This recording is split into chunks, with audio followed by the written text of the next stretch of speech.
the inner press basket. All parts that touch the herbs are stainless steel. That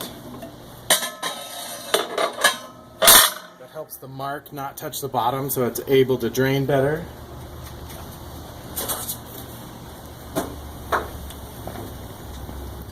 Got a couple food safe tubes that we attach with little worm drive clamps.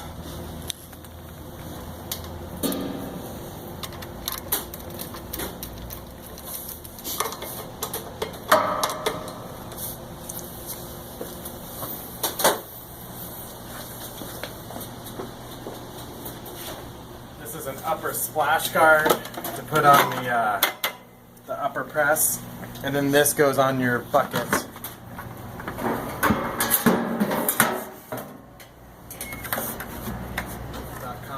Comes with different mesh sizes and such.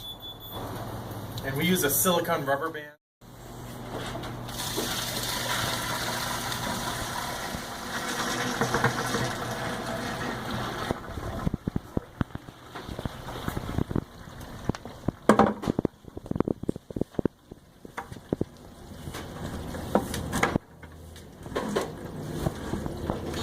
Airspace in the bag, and then silicone rubber band.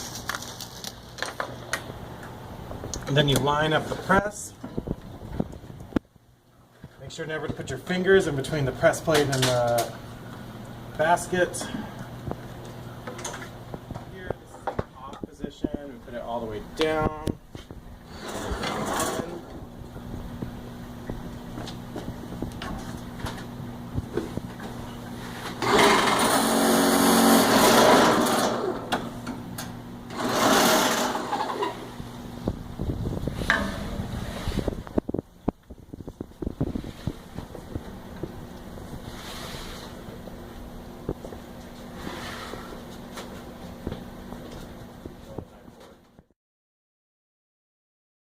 So at this point, we've pressed, and I stopped pressing at about 9,000 psi on the meter there.